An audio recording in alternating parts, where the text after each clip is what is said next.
মুখ্যমন্ত্ৰী হিমন্ত বিশ্ব শৰ্মা ডাঙৰীয়াই যি এটা মন্তব্য কৰিলে যে বাঘ হাজৰিকা কাল্পনিক আৰু আজান ফকীৰ সাহাবৰ কথা বতৰাক লৈ তেওঁ যি মন্তব্য আগবঢ়ালে আচলতে আমি সদৌ অসম গৰিয়ামৰীয়া দেখি জাতীয় পৰিষদ অত্যন্ত ক্ষোভিত হৈছোঁ। আচলতে মুখ্যমন্ত্ৰী ডাঙৰীয়াৰ অতীত বৰ্তমান আৰু ভৱিষ্যত কি কয় কি নকয় এই কথাটোত এটা সাংঘাতিক আমাৰ শংকা হৈছে।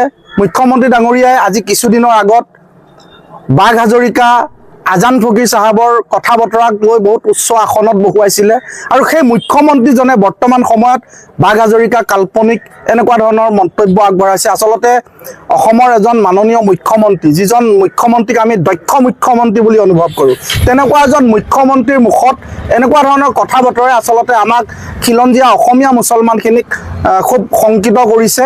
আমি মুখ্যমন্ত্ৰী ডাঙৰীয়াক আহ্বান জনাইছোঁ, আপুনি অন্ততঃ সভ্যতা ৰক্ষাৰ যুঁজৰ কথা কৈ আজান ফকীৰ সাহাব বাঘ হাজৰিকাৰ কথা বতৰা আপুনি টানি অনাটো উচিত নহয়। আমি আপোনাক সুধিব বিচাৰিছোঁ, বাঘ হাজৰিকা আৰু আজান ফকীৰৰ কথা কৈছে, আজান ফকীৰ সাহাবৰ কথা কৈ আপুনি সভ্যতা ৰক্ষা কথা কৈছে। আচলতে আমি আপোনাক সুধিব বিচাৰিছোঁ, কাৰ্বি আংলঙত ষষ্ঠ অনুসূচিত হোৱাৰ পিছতো কাৰ্বি আংলঙত ভূমি অধিকাৰৰ বাবে কাৰ্বি ৰাইজে মৃত্যুবৰণ কৰিব লগা হৈছে, সেয়া কি সভ্যতা ৰক্ষাৰ যুঁজ নেকি? আমি মুখ্যমন্ত্ৰী ডাঙৰীয়াক সুধিব বিচাৰিছোঁ যে বৰ্তমান সময়ত কাৰ্বি আংলঙত কাৰ্বি ভাইসকলক কাৰ্বি গো বেক বুলি কৈছে, এয়া সভ্যতা ৰক্ষাৰ যুঁজ নেকি?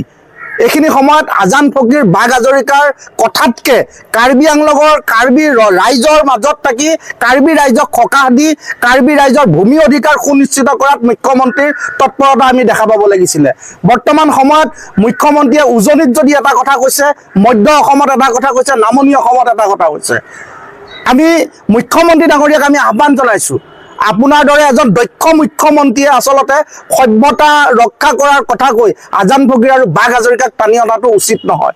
আপোনাৰ যদি সাহস আছে তেতিয়াহ'লে কাৰ্বি ৰাইজক আপুনি কাৰ্বি ভূমি অধিকাৰ ৰক্ষা কৰক। কাৰ্বি ৰাইজৰ যি আৰ্তনাদ, কাৰ্বি ৰাইজৰ যি ভূমিৰ ক্ষেত্ৰত তেওঁলোকৰ যি কান্দোন, এই কান্দোন আপুনি শুনক। কাৰ্বি ৰাইজৰ লগত আপুনি থাকক। এইখিনি সময়ত বাঘ হাজৰিকা আৰু আজান ফকীৰৰ কথা কৈ কাৰ্বি আংলঙৰ সেই কাৰ্বি ভাইসকলৰ কথা বতৰাক আপুনি বেলেগ বিপথে পৰিচালিত কৰাৰ ব্যৱস্থা আপুনি কৰা বন্ধ। Mobile plus physiotherapy wellness and rehabilitation centre দক্ষিণ কামৰূপৰ ব্যৱসায়িক প্ৰাণকেন্দ্ৰ বিজয়নগৰৰ লগতে VIP চক আৰু গুৱাহাটী মালিগাঁও পাণ্ডৱনগৰত থকা তিনিওখন ক্লিনিক বৰ্তমান প্ৰায় 20 বছৰৰ অভিজ্ঞতা পুষ্ট তথা এতিয়ালৈকে প্ৰায় 40,000 ৰোগীক সুস্থ কৰি তোলা ডক্টৰ পল্লৱী নাথৰ তত্বাৱধানত চলি আছে। এই ফিজিঅ'থেৰাপি চেণ্টাৰ তিনিটাত বৰ্তমান অভিজ্ঞ ডক্টৰৰ দ্বাৰা যিকোনো জটিল ফিজিঅ'থেৰাপি চিকিৎসাৰ লগতে যিকোনো ৰোগীৰ ঘৰলৈ গৈ চিকিৎসা সেৱাৰ সুব্যৱস্থাও ৰাখিছে। আমাৰ ঠিকনা mobile plus physiotherapy wellness and rehabilitation centre, opposite Oporshali Bijoynagar SBI branch. আমাৰ VIP চকৰ ঠিকনাটো হ'ল VIP Chowk near VIP bus stop, Borjhar, Guwahati.